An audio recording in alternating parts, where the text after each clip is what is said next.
гледаш как не си цивилизован. Почукай първам де. Кажи бонжур, мадмазел. А не е ли по-модерно да викаме на Анка Анет?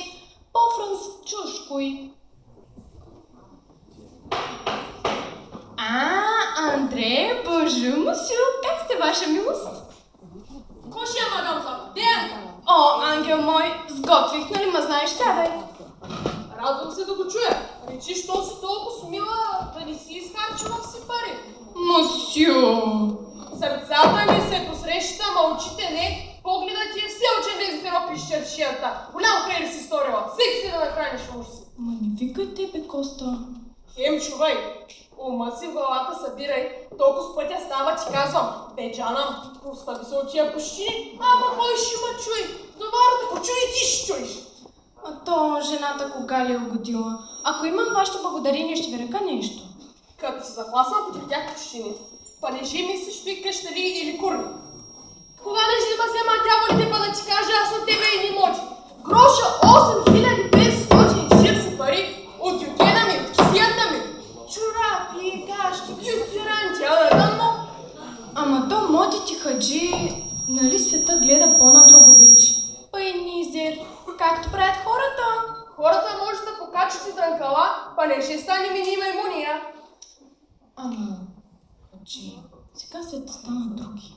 Не може без тях. Не стига дето даваме пари за нищо и никакви парцали.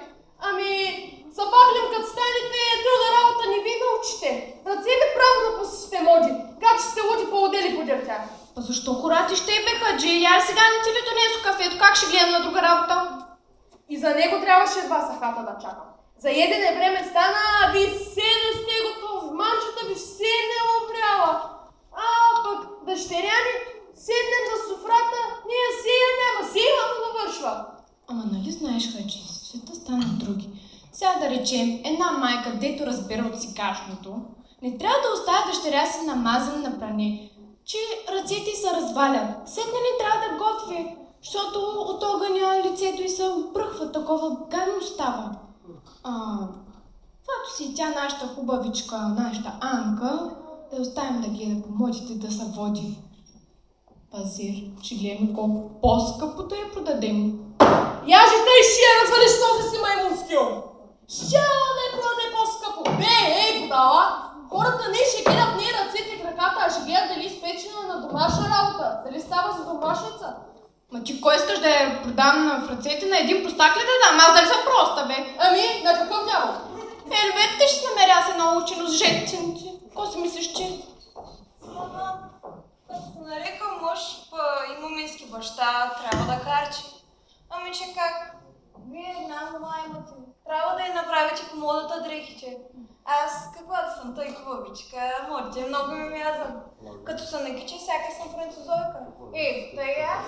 Ако не съм той доктора, ще ме залюби ли? Не, той не е прост човек, отбира от хубавото. Какво ме вика той на мене? Ти мязаш на същата французойка. Пък нашите момци? Никакви, простаци. Зная аз. Свърши си, Амани. Явиш?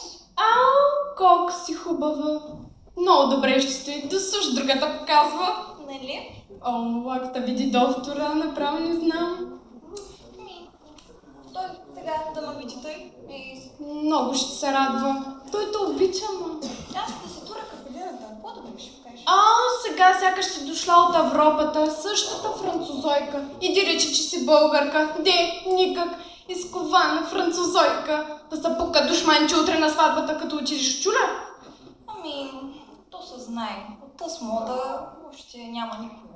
Сега се изучи на франшма, на сегашното, на цивилизацията. Цивилизацията, рече. Цивилизацията. Тъй, цивилизацията. Пък аз, ако река да слушам баща си, трябва да остана до съж дебела простичка.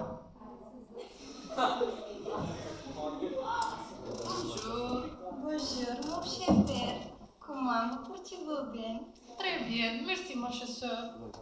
Цивилизацията, Анги, е слънцето на днешния век.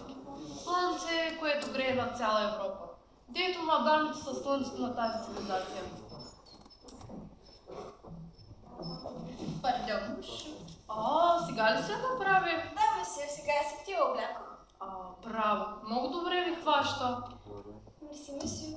Мами, трябва да се направя тъс мода, че е по-нова. Ще кажа на баща ти, веднага ще вземи.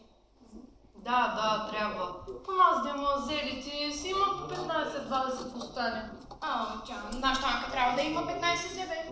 Аз мисля да има повече. Стига да кажа на баща ти, нали знаеш? Какви си прикази? Тя аз още не съм турила погоня от манчета. Люлю, пак ще гърми отгоре ми. Адио, мадам Злата. Адио, Машо! Моля ви, не трябва вече да слушате майка си. Те са стари, и прости. Те не знаят, що ще рече една цивилизация. Цивилизацията изисква едно момиче или една мома да бъде отворена, да приказва в наш маслин кавале. Не трябва срам. За една цивилизирана демуазела срамът значи нула. Негова милост има резон. Такива достари спират прогреса на цивилизацията, която изискува индивидуалната и персоналната либертация. Не трябва срам. Всички нации днес в Европа са прегърнали цивилизацията. Само вие, българите, не щете да се конформирате и модификирате. Вие, младите, не трябва да слушате старите ръщиви глави. Да гледате как се носим ние, как приказваме, как седим, как ядем, как пием. И вие той да се носите, той да приказвате, той да седите. Ти там ще видиш много градове, дето цивилизацията е на върха. Боже, дали ще имам тази чест? Ще имаш, Машер, ще имаш. Само да ме послушаш. Манчета пак е готова. Сега ще хвана да гърми отгоре ми. Какво да изслушам? Да кажа, месото беше старо и негреско. Ма не може, той го купил вчера, знае ли? Да кажа, нямаше лук.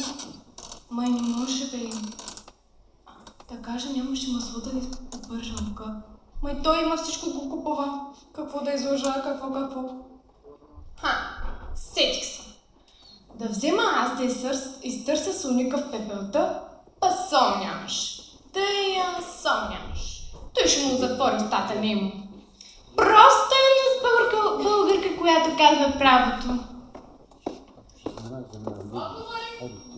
Не знаеш, но чух как са. Нали от тазара не се сумя да прегледам дали има месо, когато посегнах да осоля ястието. Гледам, слоника до суш празен. Да отиде Райчо да вземе за в час. Аз нямам пари, иначе чак да го пратя, знаеш ма. Райчо,